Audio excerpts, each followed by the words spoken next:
மிண்டினி வீட்டின் மர்மம் அத்தியாயம் -2 மறந்த வாரிசு. சாகரசின் நிழல் சக்தியின் வெளிப்பாடு. 11 மாதங்கள் கடந்து விட்டது. பத்திராஜ் மற்றும் சரதியா மின்தினி மாளிகையின் காவலர்கள் ஆகி நின்ற பின். மாளிகை அறிவின் மையமாக மலர்ந்தது. பண்டைய வரலாற்று ஆராய்ச்சியாளர்கள். அறிஞர்கள் அமானுஷ்யத்தை ஆராய்பவர்களை மையமாக கொண்டு அந்த பயணம் தொடர்ந்தது. ஆனால் மாளிகையின் மிகவும் ஆழமான ரகசியம் இன்னும் வெளிப்படவில்லை என்ற உணர்வு அவர்களை தொடர்ந்து வந்தது. ஒரு மாலை மாளிகையின் பழமையான பொருட்களின் பட்டியலைச் சோதிக்கையில். சரதியா மறக்கப்பட்ட ஓரிடத்தில் ஒடுக்கி வைக்கப்பட்ட ஒரு பழைய. நேர்த்தியாக வடிவமைக்கப்பட்ட கடிகாரத்தை கண்டுபிடித்தார். அதன் மேல் ஒரு அடர்ந்த தூசி படர்ந்து இருந்தது. ஆனால் அதன் தொழிற்பாடும் கலைமயமான செதுக்கியல்களும் மிடுக்காக இருந்தன. நட்சத்திரங்கள் நிலவு மற்றும் விசித்திரமான ருன்கள் அதன் விளிம்புகளில் செதுக்கப்பட்டிருந்தன. இது சாதாரண கடிகாரமாக தோன்றவில்லை என்றார் சரதியா. தனது விரல்களை அந்த எழுத்துக்களை தொடவைத்து. இந்த குறியீடுகளை பாருங்கள். பத்திராஜ் மாளிகையின் பழைய குறியீடுகளைப் பற்றி நன்கு அறிந்திருந்தார். அவர் அருகே வந்து அவற்றை பரிசீலித்தார். இந்த ருன்கள் நாம் காவலரின் அறையில் கண்டவற்றுக்கு இணையாகவே உள்ளன என்றார். இது ஒரு சாதாரண கடிகாரமாக இருக்கவே முடியாது. அவர்கள் ஆவலுடன் கடிகாரத்தைச் சுற்றி பின்னி நேரம் அமைத்தபோது. அறையில் மாற்றம் ஏற்பட்டது. காற்று கனமாகவும் ஆழமான ஆற்றலுடன் உறைந்தது. மாளிகையின் சுவர்கள் ஒரு பழமையான அலைவொலி போல துடித்தன. அச்சமயத்தில் அறை மறுசீரமைக்கப்பட்டபோது. பத்திராஜ் மற்றும் சரதியா மாறுபட்ட சூழலில் இருந்தனர். அவர்கள் அதே அறையிலிருந்தாலும் அது மாறுபட்டிருந்தது. மெழுகு விளக்குகளால் மங்கலாக ஒளிர. பழைய பாரம்பரிய அலங்காரங்களால் நிரம்பியிருந்தது. கடிகாரம் ஒரு பெரும் மேடையில் மகிமையுடன் ஒளிர்ந்தது. அதன் சக்கரங்கள் மெதுவாக நகர்ந்தன. நாம் எங்கு இருக்கிறோம். சரதியா புலம்பினார். அவரது குரலில் அசரீரமான ஆச்சரியம் மற்றும் குழப்பம் இருந்தது. நாம் காலத்தை மீண்டும் கடந்து வந்திருக்கிறோம் என்று நான் நினைக்கிறேன் என்றார் பத்திராஜ் விழிப்புடன் சுற்றியபடி. அவர்களுடைய சூழ்நிலைக்கு பழகிக் கொண்டிருந்த போது. கதவுக்கடியில் ஒரு உருவம் தோன்றியது. அது லார்டு மின்தினி. அவருடைய இளமையான மற்றும் மாளிகையில் அவர்கள் படித்த ஜர்னல்களிலிருந்து மாறுபட்ட ஒளிமயமான உருவம். அவர் பத்திராஜ் மற்றும் சரதியாவை கவனிக்கவில்லை. அவர்களை பாராமல் அவர் கடிகாரத்தை நோக்கி சென்றார். நாம் ஒரு கடந்தகால பார்வையில் இருக்கிறோம். பத்திராஜ் மெதுவாக கூறினார். நாம் உண்மையில் இங்கே இல்லை. அவர்கள் லார்டு மின்தினியை கடிகாரத்தை நோக்கி கவனித்து கொண்டிருந்த போது. அவர் ஒரு பழைய மொழியில் முணுமுணுத்தார். அவரது வார்த்தைகள் கடிகாரத்தின் ரகசிய இடத்தை திறந்தன. அதில் ஒரு சிறிய பிரகாசமான கோளம் வெளிப்பட்டது. கால கோளம். சரதியா புன்னகையுடன் சொன்னார். காவலரின் ஜர்னலில் அதை கண்டதின் அடிப்படையில். இதுதான் மாளிகைக்கு அதன் நேர கட்டுப்பாட்டையும். லேய் கோடுகளின் ஆற்றலையும் கொடுத்தது. அவர்கள் இறுதி சாளரத்தின் வழியாக லார்டு மின்தினியை பின்தொடர. அவர் ஒரு மறைப்பட்ட அறைக்குள் நுழைந்தார்.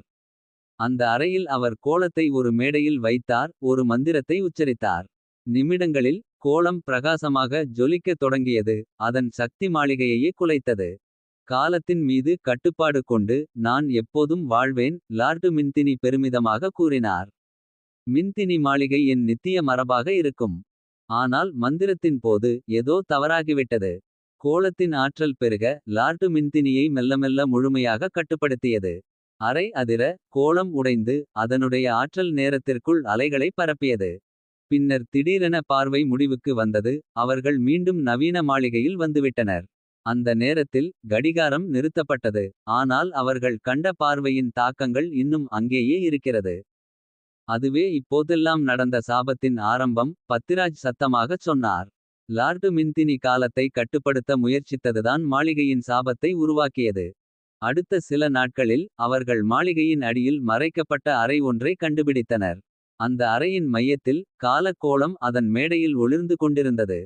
பத்திராஜ் மற்றும் சரதியா கால கோளை வெற்றிகரமாக மீட்டனர். அதை மின்தினி மாளிகையின் அடியில் மறைக்கப்பட்ட அறையில் மூடியுள்ளனர்.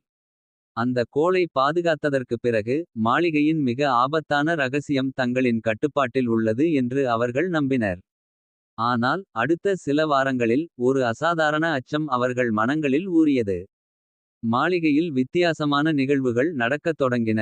சுவர்களில் கேட்கும் குரல்கள் மங்கிய நிழல்கள். மற்றும் ஒருவர் அவர்களை பார்க்கிறாரோ என்ற உணர்வு. ஒரு இரவு வரவேற்பறையில் அமர்ந்து கொண்டிருந்தபோது. சரதியா மனதிலிருந்த அச்சத்தை அழிக்க முடியவில்லை. வெளியில் பார்வை செய்தபோது நிலவு தோட்டத்தின் மேல் நீண்ட பயங்கரமான நிழல்களை தந்தது. பத்திராஜ், உனக்கு இதுவரை கற்பனை போல் தோன்றுகிறதா என்று கேட்டார். அவரது குரல் மெலிந்தபடியே. பத்திராஜ் தலையசைத்து, அவரது முகத்தில் பதட்டம் தெரிந்தது. நம்மை யாரோ பார்த்து கொண்டிருக்கிறார்கள் போல. கால கோளை கண்டதும் மாளிகை இன்னும் முழுமையாக அமைதியாக இல்லை என்று எனக்கு தோன்றுகிறது. அந்த கணத்தில் ஒரு புயல் காற்று அறையை துழுவ. விளக்குகள் மின்மினித்து அறையின் வெப்பம் திடீரென குறைந்தது. ஒரு குறைந்த மிரள வைக்கும் முழுமுழு குரல் வழியாக வந்தது. திடீரென அவர்கள் பழுதுபட்டி இருந்ததாக நினைத்த கடிகாரம் சுழன்று எழுந்தது. அதன் கைகளை பரித்தியகமாகச் சுற்றியது. பத்திராஜ் மற்றும் சரதியா பயத்துடன் ஒருவரையொருவர் பார்த்து கொண்டனர். அவர்கள் அறைக்குள் பாய்ந்து அறை ஒரு தழுவும் குளிரில் மூழ்கி இருந்ததை கண்டனர். அறையின் நடுவில் ஒரு அடைச்சிலை உருவாகி வந்தது. சேகரஸ் அவர்கள் கண்ணுக்கு அழிக்கப்பட்டதாக எண்ணிய ஆவி. அதே நேரத்தில் அவர்களின் முன்னால் மீண்டும் தோன்றியது. சேகரசின் உருவம் மின்மினித்து அவரது கண்கள் திகிலூட்டும் ஒளியுடன் பிரகாசித்தன. நீங்கள் என்னை அழித்துவிட்டீர்கள் என்று நினைத்தீர்கள். ஆனால் நீங்கள் தவறு செய்தீர்கள் என்று அவர் குரல் கடுமையாக மலர்ந்தது. காலக்கோள் என்னை மீண்டும் எழுப்பியுள்ளது. மின்தினி மாளிகையின் சாபத்திலிருந்து நீங்கள் தப்ப முடியாது. சரதியா நிமிர்ந்து அவரது அச்சம் துளியும் தெரியாமல் தைரியமாக கூறினார். நாம் உன் சக்தியை அழித்துவிட்டோம். உனக்கு இனி இங்கு எந்த கட்டுப்பாடும் இல்லை. சேகரஸ் கசக்க ஒரு பனியூட்டும் சிரிப்பை எழுப்பினார். கிறிஸ்டல் என் சக்தியின் சிறிய பகுதி மட்டுமே. என் ஆன்மா இந்த மாளிகையுடன் இணைக்கப்பட்டுள்ளது. நான் கடந்த காலத்திற்கு பிணைக்கப்பட்டவன். மற்றும் இந்த கோள் என்னை மீண்டும் இங்கு கொண்டு வந்துள்ளது. நீங்கள் ஒரு போர் வென்றாலும் போரின் முடிவு இன்னும் இல்லை. பத்திராஜ் கோபத்தை தாங்க முடியாமல் கைப்பிடியினார். நாங்கள் இங்கே நிச்சயம் வெற்றி பெறுவோம். நாம் இப்போது மாளிகையின் காவலர்கள். உன்னை மீண்டும் இங்கே அழிக்க மாட்டோம். சேகரஸ் தனது உருவத்தை பரந்த பயமுறுத்தும் உருவமாக மாற்றிக்கொண்டார். நீங்கள் காவலர்களாக இருக்கலாம். ஆனால் மாளிகை எனது சொத்து. என்னை வஞ்சித்தது விதி. இப்போது நான் எனது பழிவாங்கலை நிறைவேற்றுவேன். அறை அதிர்ந்து சேகரசின் கோபம் ஆற்றலின் மின்வலையில் வெளிப்பட்டது. புத்தகங்கள் ரேக்கிலிருந்து பறந்து தரை அதிர்ந்தது. பத்திராஜ் மற்றும் சரதியா நிலையை பிடித்து நிற்க முயன்றனர். ஆனால் சேகரசின் ஆற்றல் அவர்களை நசுக்கப் போவதை உணர்ந்தனர். அச்சமயத்தில் மாளிகையின் மறைபுரவலர் அனிகா கதவின் அருகில் தோன்றினார். அவரது முகம் அமைதியாகவும் தைரியமாகவும் இருந்தது. அருமை என்று அவர் செறிந்த குரலில் உத்தரவிட்டார். சேகரஸ், உன் நேரம் முடிந்துவிட்டது. இங்கு நீ பிசாசாக தெரிய முடியாது. இப்போது இந்த மாளிகை உனது சாந்தி இல்லை. சேகரஸ் தனது தீவிரமான பார்வையை அனிகாவின் மீது திருப்பி. தனது ஒளியோடு உடல் நிறைந்தார். நீ என்னை நிறுத்த முடியுமென்று எண்ணுகிறாயா முதியவளே. நான் கொண்ட ஆற்றலுக்கு முன்னால் நீ ஒன்றும் இல்லை. அனிகா ஒரு அமைதியுடனே முன்னே வந்து தனது கையை உயர்த்தினார். நீ மறந்துவிட்டாய் சேகரஸ். இந்த மாளிகை கோடுகளால் பாதுகாக்கப்பட்டுள்ளது. உன்னை விட பெரும் ஆற்றல்களால். உன் கலந்து கொண்ட கோலம் உனக்கு சக்தி அளிக்கலாம். ஆனால் அதே உன் பலவீனமாகவும் இருக்கிறது. அனிகா தனது விரைவான நடவடிக்கையில் மாளிகையின் கோடுகளின் ஆற்றலை அழைத்தார். அவரது சுற்றியுள்ள காற்று பொற்கொடியினில் மின்ன அரை ஒளியில் முழுவதும் மூழ்கியது. சேகரஸ் புறக்கணிக்கப்பட்ட பிறகு அடுத்த காலை பத்திராஜ் மற்றும் சரதியா மின்தினி மாளிகையில் ஒரு விசித்திரமான அமைதியுடன் விழித்தனர். மாளிகையை சூழ்ந்திருந்த கனமான ஆற்றல் இப்போது இலகுவாக மாறி. மாளிகை தன் மூச்சை விடுவிக்கும் போல் இருந்தது. ஆனால் இந்த அமைதி நிலையற்றது. மேலும் அவர்கள் பயணம் முடிந்ததில்லை என்று உணர்ந்தனர்.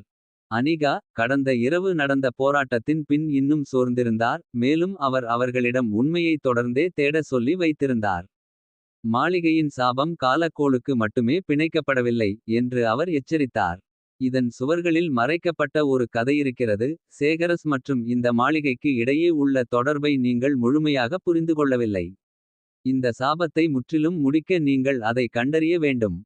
தனிமனிதமாக காத்திருந்த பத்திராஜ் மற்றும் சரதியா மாளிகையின் ஆவணகங்களில் பழைய கடிதங்கள். ஆவணங்கள் மற்றும் தினபதிவுகளை ஆராயத் தொடங்கினர்.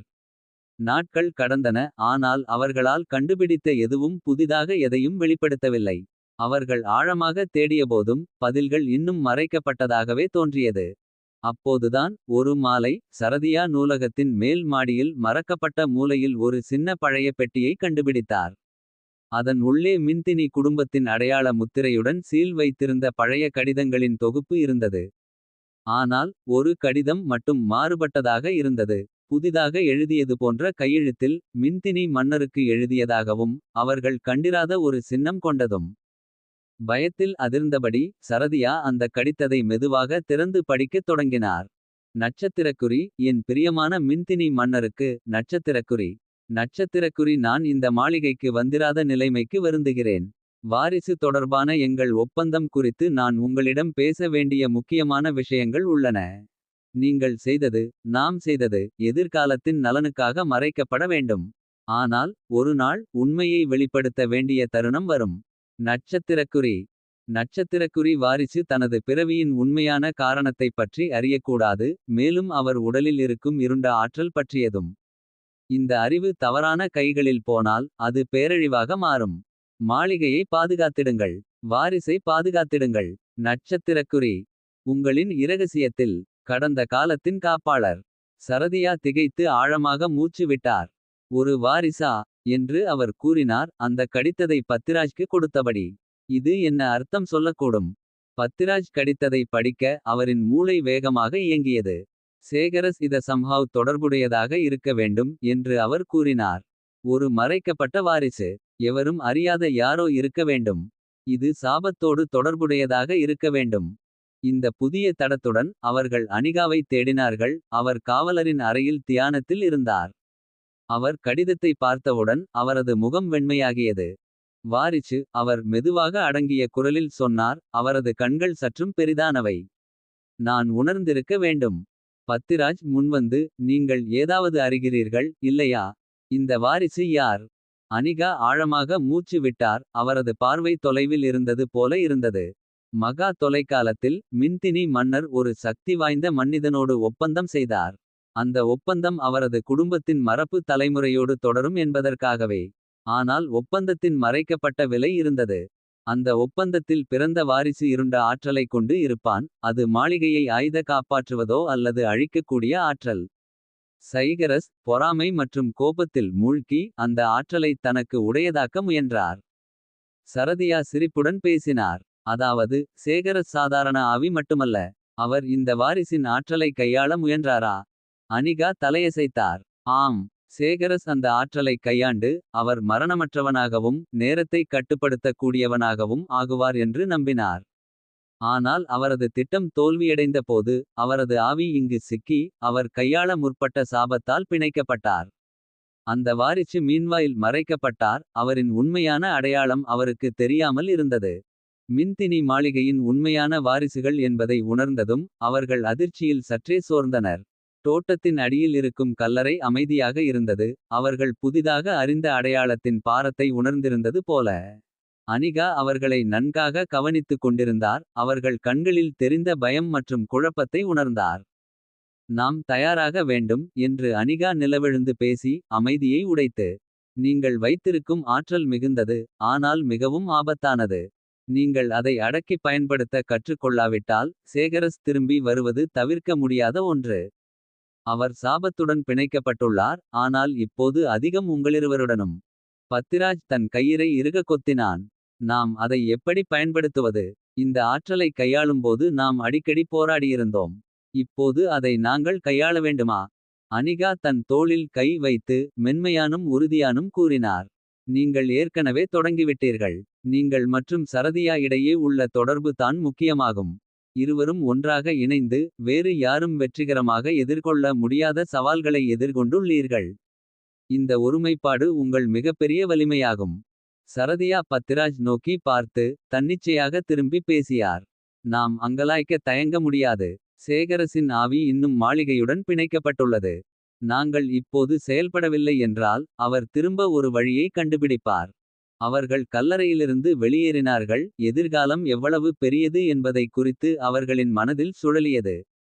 அன்றிரவு பத்திராஜ் மற்றும் சரதியா மீண்டும் காவலரின் அறைக்கு திரும்பினர். அங்கு அனிகா அவர்களுக்கு பயிற்சியை தொடங்கினார். அறை பழமையான பொருட்கள், மந்திரங்களின் கல்வெட்டுகள் மற்றும் மாளிகையின் சுவர்களின் வழியாக ஓடும் ஆற்றலால் நிரம்பியிருந்தது. இங்கேயே அவர்கள் தம் பெற்ற ஆற்றலை கையாள கற்றுக்கொள்வதற்கான பயணத்தை ஆரம்பிக்க முடியும். அனிகா அவர்களுக்கு முன்பாக நின்று தன் கைகளை விரித்தார். மாளிகையின் ஆற்றல் அதன் அடியில் ஓடும் லே லைன்களுடன் பிணைக்கப்பட்டுள்ளது என்று அவர் விளக்கினார். ஆனால் இது அதன் உண்மையான வாரிசுகளின் இரத்தத்துடன் பிணைக்கப்பட்டுள்ளது உங்களிருவருடன். இந்த ஆற்றலை கட்டுப்படுத்த நீங்கள் முதலில் மாளிகையோடு இணைந்து அதை உணர வேண்டும். பத்திராஜ் மற்றும் சரதியா ஒருவருக்கு எதிராக ஒருவர் நின்று. அறையின் மையத்தில் இருக்கும் பழமையான கல்லின் மீது தங்கள் கைகளை உயர்த்தினர். அந்த கல்லு நட்சத்திரக்குறி மாளிகையின் இதயம் நட்சத்திரக்குறி என்று அழைக்கப்பட்டது. அது மெதுவாக ஆற்றலுடன் ஒலித்தது. மேலும் அவற்றின் சுற்றிலும் உள்ள காற்று வாய்ப்புகளால் ஈர்க்கப்பட்டிருந்தது. உங்கள் கண்களை மூடுங்கள், அனிகா உத்தரவிட்டார். உங்களுக்குள் உள்ள இணைப்பை உணருங்கள், ஒருவருக்கொருவர். மாளிகைக்கு லே லைன்களுக்குள் ஆற்றலை உங்களுள் ஓடவிடுங்கள். அவர்கள் அனிகாவின் சொல்லை ஏற்று. தங்களது மூச்சை அமைதியாக எடுத்து. மாளிகையின் இதயத்தின் துடிப்பை உணர முயன்றனர். முதலில் அது வெகு மெதுவாக இருந்தது. ஆற்றலின் சிறு குரல் மட்டுமே. ஆனால் அவர்களின் கைகள் கல்லிற்கு அணிந்தபோது. அந்த குரல் உறுதியானதாகவும் பெரிதாகவும் மாறியது. அறை மெதுவாக ஒளியால் நிரம்பி. லே லைன்கள் அவர்களின் இருப்பின் மீது பதிலளித்தது போல தெரிந்தது. பத்திராஜ் தன் உடலில் ஓடுகிற ஆற்றலை உணர்ந்தார். அது அவரின் உயிரின் தோற்றத்தோடு பின்னியிருந்தது. அது தாங்க முடியாத அளவுக்கு பெரிதாக இருந்தது. ஆனால் அவர் சரதியாவின் நினைவில் தன்னை நிலைநிறுத்தினார். அவரின் இருப்பு அவருக்கு உறுதியை அளித்தது. அவர் தனது ஆற்றல் அவரது உடலோடு இணைந்து. அவர்களின் தொடர்பு ஆழமாக்கப்படுவதைக் கண்டார். சரதியாவின் கண்கள் மூடியிருந்தது. ஆனால் அவர் மாளிகையின் இதயத்தை தனது இதயத்தோடு இணைவதை உணர்ந்தார். சில தருணங்கள் அவரது மனதில் ஒளிந்தன. மாளிகையின் மகிழ்ச்சியான காலங்களின் துளிகள். அதில் ஒருநாள் அதன் இருண்ட மரப்பு முறிந்துவிடக்கூடும் என்று உணர்ந்த தருணங்கள். கதிரவனின் வெளிச்சம் மின்தினி மாளிகையின் முறைந்திருந்த ஜன்னல்களில் ஊடுருவி. நீண்ட நிழல்களை தரையெங்கும் வீசியது.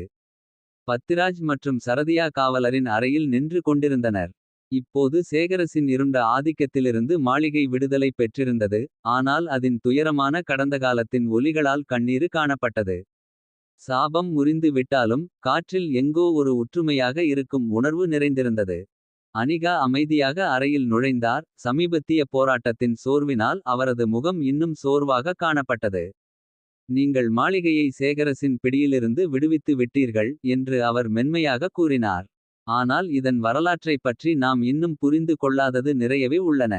சரதியா தலையசைத்து இன்னும் பல கேள்விகள் மனதில் சுழலியவாறு இருந்தார். சேகரஸ் போய்விட்டார் என்றாலும் மாளிகையின் கடந்த காலம் நிறைந்தது மர்மங்களால். நம்மால் ஏதோ ஒன்றை இழந்து விட்டோம். பத்திராஜ் ஒப்புக்கொண்டு காவலரின் அறையின் மையத்தில் மெதுவாக ஒளிர்ந்து கொண்டிருந்த மாளிகையின் இதயம் நோக்கி பார்த்தார். லார்டு மின்தினி தன் மாயவித்வானுடன் ஏன் உடன்படிக்கையை செய்தார்.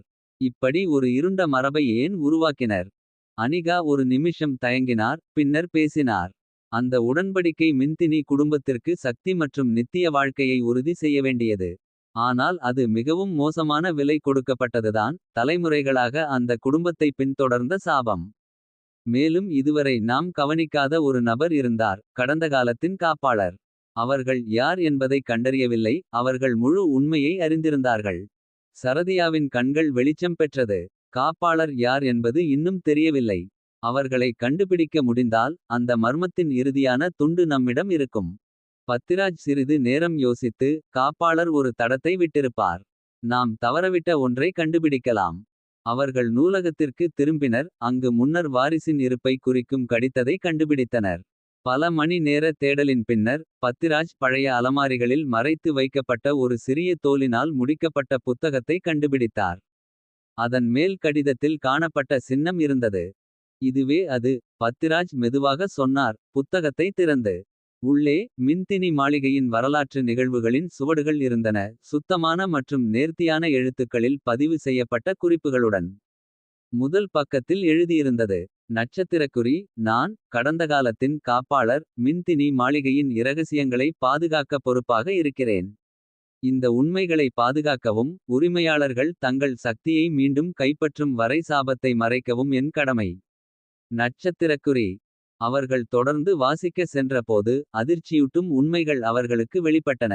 காப்பாளர் வெளி நபராக இருக்கமாட்டார் என்று அவர்கள் நினைத்திருந்தனர். காப்பாளர் மின்தினி குடும்பத்தின் ஒரு உறுப்பினர்தான். லார்டு மின்தினியின் நெருங்கிய நம்பிக்கையாளர். குறிப்புகள் மாயவித்வானுடன் செய்யப்பட்ட உடன்படிக்கையை சீராக விவரித்தது. நட்சத்திரக்குறி, அந்த உடன்படிக்கைக்கு ஒரு நிரப்பமில்லாத உயிரின் இரத்தம் தேவைப்பட்டது.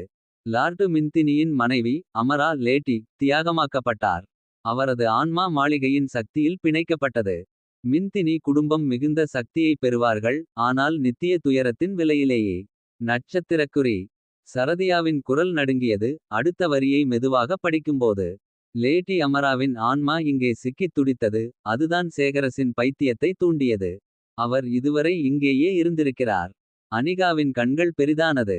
லேடி அமரா. அவர் ஒருபோதும் உண்மையிலேயே அமைதியடையவில்லை. அவர் மாளிகையை அதன் இருண்ட காலத்துடன் பிணைக்க வைத்த சக்தியாக இருந்தார். பத்திராஜ் பக்கங்களை தொடர்ந்து நுழைந்து சிந்தித்தார். மாளிகையின் சமநிலையை மீட்டெடுக்க வேண்டுமெனில் நாம் லேடி அமராவின் ஆன்மாவை விடுதலை செய்ய வேண்டும். அனிகா குழப்பமடைந்தார். ஆனால் எப்படி. அவரது ஆன்மா பல நூற்றாண்டுகளாக மாளிகையுடன் பிணைக்கப்பட்டுள்ளது. அதை பிணைப்பதற்கு தேவையான சக்தி மிகப்பெரியது. உங்களிருவரால் மட்டும் சமாளிக்க முடியாது. சரதியா பத்திராஜை நோக்கி உறுதியான கண்ணோட்டத்துடன் பார்வை சென்றது. நாம் இதுவரை வந்திருக்கிறோம். இப்போது பின்வாங்க முடியாது. அவர்கள் மீண்டும் தோட்டத்தின் கீழ் உள்ள கல்லறைக்குச் சென்றனர். காப்பாளரின் குறிப்புகளால் வழி காட்டப்பட்டு. கல்லறையின் ஆழத்தில் லேடி அமராவின் கல்லறை இருந்தது. சக்திவாய்ந்த மந்திரத்தால் மூடப்பட்டிருந்தது. அவர்கள் அருகில் சென்றபோது காற்று குளிர்ந்தது. லேடி அமராவின் ஆவி இங்கேயே இருப்பது மிகுத்த உணரப்பட்டது. பத்திராஜ் மற்றும் சரதியா கல்லறையின் முன்பு நின்று தங்கள் கைகளை நீட்டினர். மாளிகையின் கீழே உள்ள லே லைன்கள் இடைவிடாது ஒலிக்கத் தொடங்கின. அவர்களின் ஆற்றல் மீண்டும் விழித்தது. லேடி அமராவின் ஆன்மா சிக்கிக் கொண்டிருந்தார். துன்பமுற்று விடுதலையை எதிர்நோக்கி. அனிகா பின்னால் நின்று மின்தினி மாளிகையின் வாரிசுகள் பிணைப்பை முறிக்கும் சடங்கிற்கு தயாராகிக் கொண்டிருப்பதை கவனித்தார். மெதுவாக இருங்கள் என்று அவர் எச்சரித்தார். இத்தனை காலம் பிணைக்கப்பட்டுள்ள ஆன்மாவின் ஆற்றல் மிகப்பெரியது. அது எவ்வாறு நடக்கும் என்பதில் உறுதியில்லை. பத்திராஜ் மற்றும் சரதியா தங்கள் ஆற்றலைச் சேர்த்து மாளிகையின் சக்தியை தங்களுடைய உடல்களின் வழியாகச் செலுத்தினர். மெதுவாக லேடி அமராவின் கல்லறையைச் சுற்றியிருக்கும் முத்திரைகள் ஒளிரத் தொடங்கின. பழமையான கல்வெட்டுகள் ஒவ்வொன்றாக ஒளிர்ந்தன. நிலம் நெருங்கியபோது அவரது ஆன்மாவை கட்டவிழ்த்து வைத்த மந்திரங்கள் தள்ளப்படும் அளவுக்கு மெலிந்தது.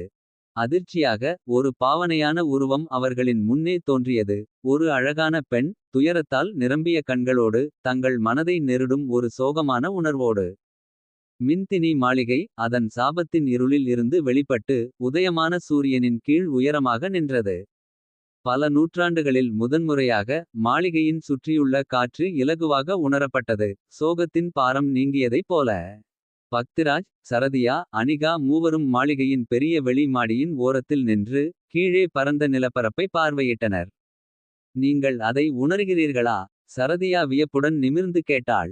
மாளிகை உயிருடன் இருப்பதைப் போல தெரிகிறது. பக்திராஜ் தலைக்கழிதல் மெல்லிய மாற்றங்களை உணர்ந்து கொண்டிருந்தார்.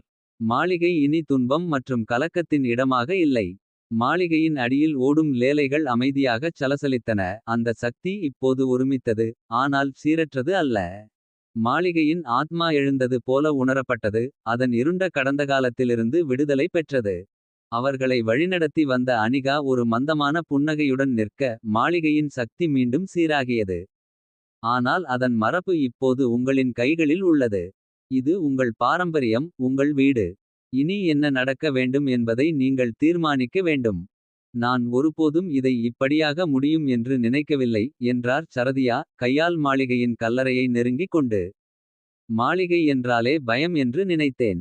ஆனால் இப்போது இது வீட்டைப் போல உணரப்படுகிறது. பக்திராஜ் அவளை கண்ணியமாக பார்த்தான். நாங்கள் சாபத்தை உடைத்தோம். ஆனால் இது தொடக்கம்தான். இவ்விடத்தின் சக்தியை முழுமையாக புரிந்து கொள்ளவில்லை.